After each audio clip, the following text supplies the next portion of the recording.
Then they came to the other side of the sea, to the country of the Gadarenes. And when he had come out of the boat, immediately there met him out of the tombs a man with an unclean spirit, who had his dwelling among the tombs, and no one could bind him, not even with chains, because he had often been bound with shackles and chains, and the chains had been pulled apart by him, and the shackles broken in pieces. Neither could anyone tame him, and always, night and day, he was in the mountains and in the tombs, crying and cutting himself with stones.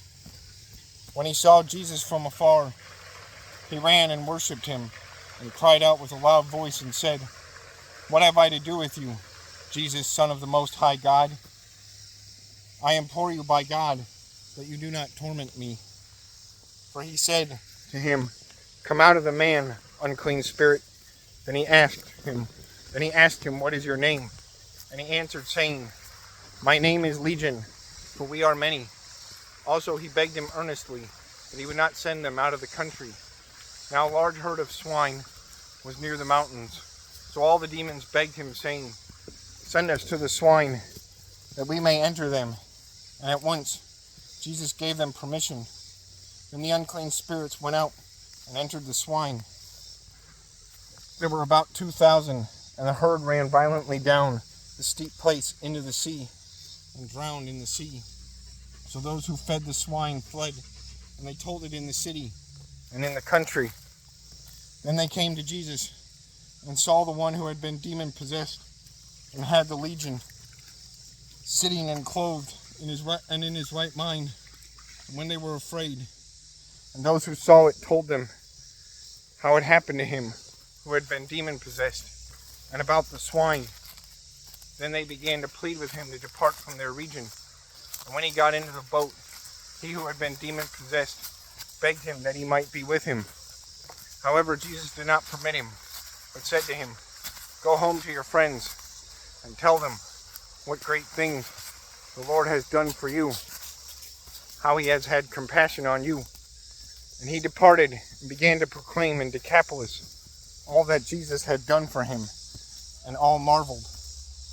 Now when Jesus had crossed over again by boat to the other side, a great multitude gathered to him, and he was by the sea.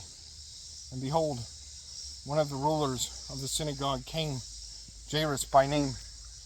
And when he saw him, he fell at his feet and begged him earnestly.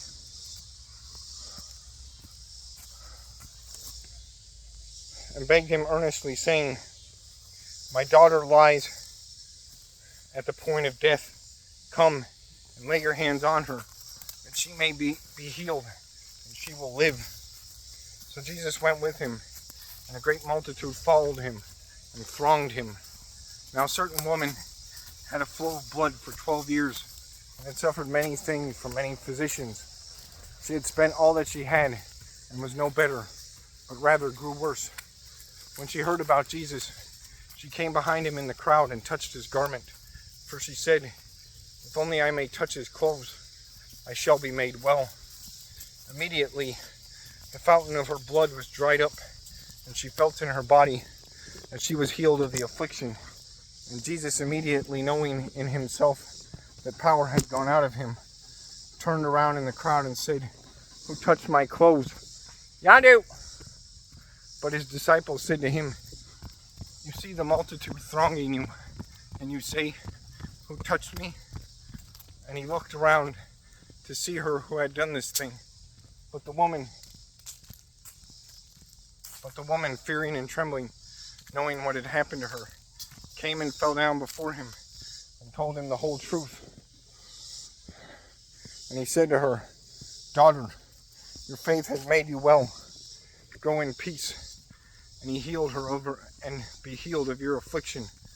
While he was still speaking, some came from the ruler of the synagogue's house and said, "Your daughter is dead. Why trouble the teacher any further?" As soon as Jesus heard the word that was spoken, he said to the ruler of the synagogue, "Do not be afraid, only believe." and he permitted no one to follow him except Peter, James, and John, the brother of James.